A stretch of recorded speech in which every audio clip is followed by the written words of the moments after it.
नमस्कार दोस्तों। उम्मीद है आप ठीक होंगे। जैसे चुनाव नजदीक आया, वैसे वैसे खालिस्तान का जो एजेंडा है वो सड़कों पर नजर आने लगा। और ये कहां से शुरू हुआ? ये पंजाब से शुरू हुआ। और पंजाब में किसकी सरकार है? भगवंत मान की। और भगवंत मान को किसने बनवाया मुख्यमंत्री? अरविंद केजरीवाल ने।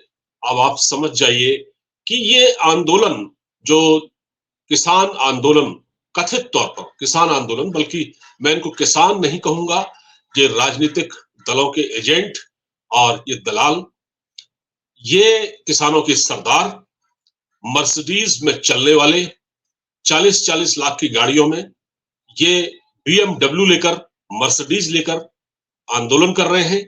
ये कथित गरीब किसान, ये लोग जो किसान हैं, जो असली किसान, उनका शोषण करते हैं। अब आपको मैं दिखाता हूं कि किस तरह से ये ये आंदोलन की थोड़ा शक्ल देख लीजिए आप। ये जो है, ये है किसान, ये है वो गरीब किसान। और इनमें आपको दिख जाएंगे खालिस्तानी झंडे भी। इस आंदोलन में आपको खालिस्तानी झंडे भी दिख जाएंगे। और किस तरह से ये सिस्टम को डिरेल्ड करने की कोशिश कर रहे हैं। ये अपने आप में जो किसान नहीं है, ये किसान तो है ही नहीं, तो ये अराजकता फैलाने के मूड में निकले हुए हैं। इनकी कुछ मांगे हैं और वो मांगे बिल्कुल गैर वाजिब मांगे हैं। और अगर आप उन मांगों पर आप जाएंगे ना, तो आपको ये समझ में आएगा कि ये मांगे तो मानी ही नहीं जा सकती। दुनिया के किसी भी मुल्क में ऐसा नहीं होता, लेकिन ये हो रहा है। ये अभी तक कोशिश कर रहे हैं अंदर घुसने की। और अब ये खबर सामने आई है कि इनके जो आंदोलन को, इस आंदोलन को राहुल गांधी भी ज्वाइन करने वाले हैं।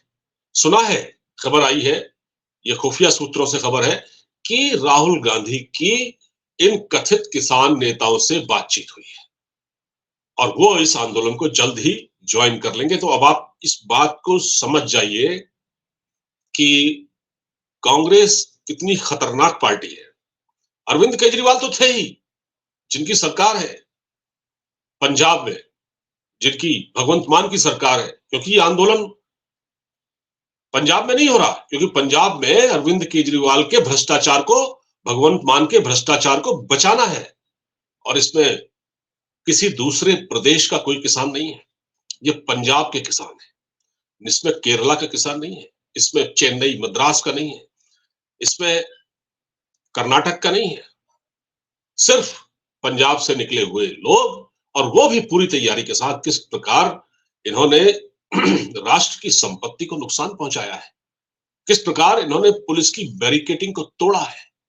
इनका साफ कहना है कि अगर आप हमारी मांगे नहीं मानेंगे तो हम कुछ भी कर सकते हैं।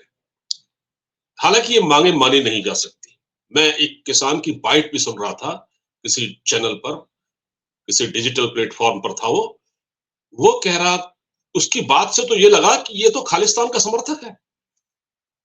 वो कह रहा था हमको अलग कर दो, अगर आप हमारी मांगे नहीं मान सकते हो तो ये बॉर्डर क्यों है, इस बॉर्डर को खोल दो, हम वहां चले जाते हैं पाकिस्तान। वो इतनी खतरनाक बातें कर रहा था। तो इसमें वो तत्व भी शामिल है। और ये सीधा सीधा बाहर से फंडिंग हो रही है। ये किसान नहीं है, किसान के भेष में ये खालिस्तानी है। और जिस प्रकार की तैयारी करके ये लोग लाए हैं, एक ट्रैक्टर की ट्रॉली मैंने देखी, वो ट्रैक्टर किस प्रकार का था, उसमें आगे से जिस प्रकार वो नुकीले, जैसे बुलडोजर में लगा होता है, किसी भी पत्थर को तोड़ दे, मतलब हाईटेक ट्रैक्टर्स। मतलब इसको कितनी तैयारी के साथ लाया गया होगा, ये आप इसका अंदाजा लगा सकते हैं। पूरे सिस्टम को ये लोग डिरेल करने की कोशिश कर रहे हैं, पूरे सिस्टम को।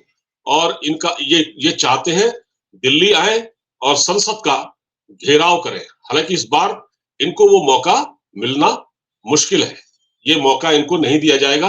और पुलिस को, पिछली बार जो आंदोलन हुआ था उसमें सरकार ने बहुत कुछ देखा, बहुत कुछ झेला कि किस प्रकार ये इन्होंने सड़क पर हल्ला बोला था, किस प्रकार इन्होंने सिस्टम को बिगाड़ने की कोशिश की थी।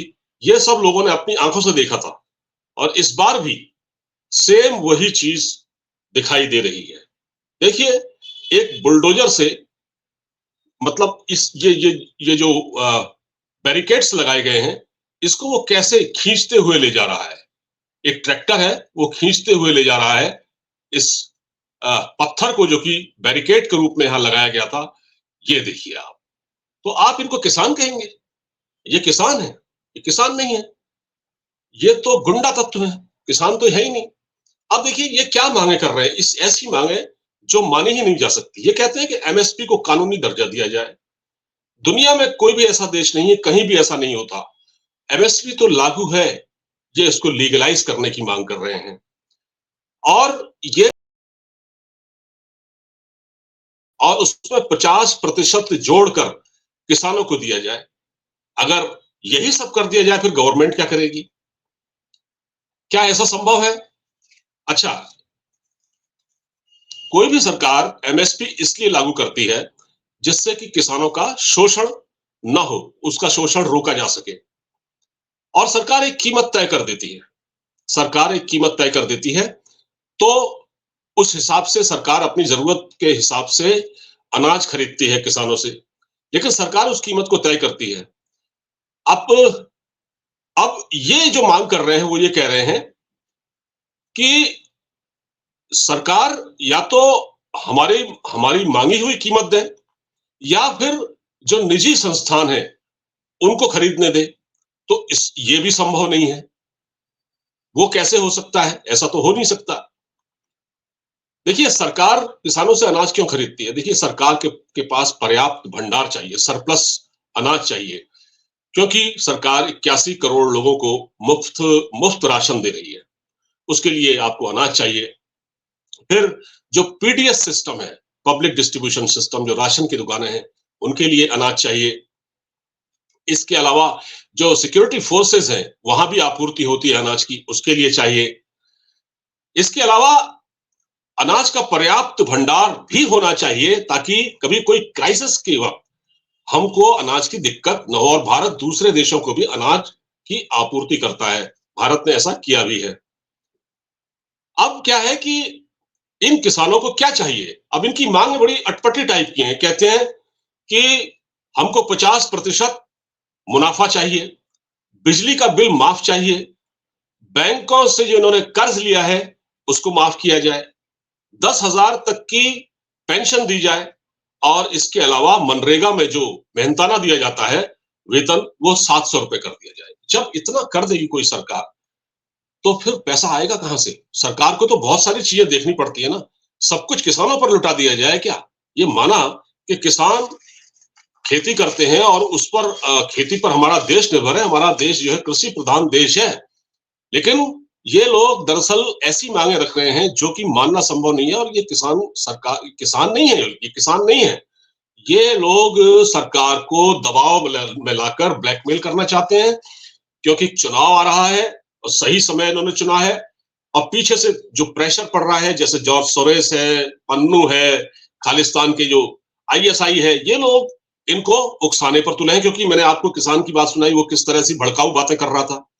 अब ये देखिए, ये कितने मतलब जिसने भी ये बिंदु बनाए हैं, आप देखिए, ये कहते हैं WTO से आप बाहर आ जाइए, वर्ल्ड ट्रेड ऑर्गेनाइजेशन से आप बाहर आ जाइए। भारत मेंबर है, तो क्या भारत मतलब अर्थव्यवस्था को ताक पर रखकर ऐसा काम कर सकता है? नहीं कर सकता। अच्छा, जो फ्री ट्रेड एग्रीमेंट है हमारा कई देशों के साथ, उसको तोड़ दें ये कह रहे हैं, क्योंकि मुक्त व्यापार समझौता हमारा कई देशों के साथ है, मुफ्त मुफ्त व्यापार समझौता, फ्री ट्रेड एग्रीमेंट, उसको ये भारत उससे बाहर आ जाए। मतलब ये सारे वो काम करवाना चाहते हैं जो असंभव है। भाई, आज का ग्लोबल वर्ल्ड है, इसमें एक देश दूसरे की मदद करता है और कई समझौते होते हैं, उनको तोड़ना इतना आसान नहीं होता, और होता ही नहीं है बल्कि ये। तो ये कह रहे हैं। अच्छा, एक और बड़ी बात कि ये कह रहे हैं अनाज का इंपोर्ट भी बंद कर दीजिए। अनाज का इंपोर्ट कैसे बंद हो सकता है भाई?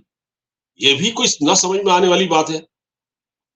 अब हुआ ये है कि जो राहुल गांधी साहब हैं, कांग्रेस के नेता, उनको लोग पप्पू कहते हैं। मैं तो चलो नहीं कहूंगा, क्योंकि किसी को पप्पू नहीं कहना चाहिए, लेकिन लोग कहते हैं। तो वो कह रहे हैं कि कांग्रेस की सरकार अगर आएगी, मतलब हमारी यूपीए सरकार को अगर आप मौका देंगे सत्ता में आने का इस लोकसभा चुनाव में, तो हम एमएसपी को कानूनी दर्जा दे देंगे। ये सिर्फ झूठ बोलना है, फरेब करना है किसानों के साथ, झूठ बोलकर सत्ता में आना चाहते हैं। आप एक बात बताइए, 2004 से लेकर 2014 तक केंद्र में यूपीए की सरकार रही, क्या एक भी काम किया इन्होंने? क्या इन्होंने एमएसपी को कानूनी दर्जा दिया? क्या इन्होंने स्वामीनाथन थे, जिनकी रिपोर्ट्स की बात की जाती है, जो एमएसपी को कानूनी दर्जा देने की बात कर रहे थे, क्या स्वामीनाथन आयोग की रिपोर्ट, किसी भी एक सिफारिश को उस वक्त यूपीए की सरकार ने लागू किया? नहीं किया। तो किस आधार पर अब राहुल गांधी इस आंदोलन को ज्वाइन करने जा रहे हैं? देखिए कितनी डिस्ट्रक्टिव सोच है इनकी, कि ये देश को किस हाल में देखना चाहते हैं। न्याय यात्रा निकल गई, न्याय यात्रा से कुछ हासिल नहीं हुआ, सारे दल इनका हाथ छोड़ छोड़ के चले गए। आप बताइए, अब अशोक चौहान, महाराष्ट्र के पूर्व मुख्यमंत्री, दो बार के सीएम, उन्होंने छोड़ा। प्रमोद कृष्णन ने पार्टी छोड़ दी, मिलिंद देवड़ा ने पार्टी छोड़ दी, और यूपी के कई बड़े नेताओं ने पार्टी छोड़ दी, आरएसएन सिंह वगैरह ने, आरपीएन सिंह वगैरह ने। लेकिन ये इनको अभी भी अकल नहीं है। और ये किसानों, मतलब किस तरह का, देखिए आप, राहुल गांधी की अप्रोच है।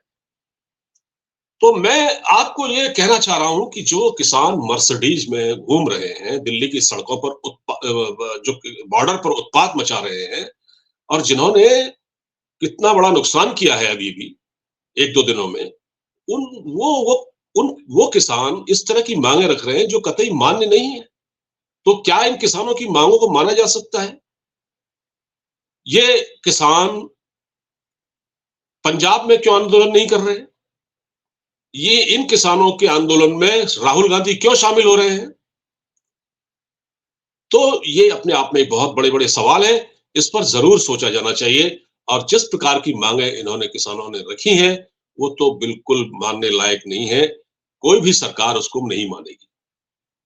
आपका इस बारे में क्या कहना है? वीडियो में कमेंट करके जरूर बताइएगा। मेरे वीडियो को ज्यादा से ज्यादा फॉरवर्ड कीजिएगा। मैं इस तरह की वीडियो आपके लिए बनाता रहूंगा। वीडियो को लाइक अवश्य करें। नमस्कार।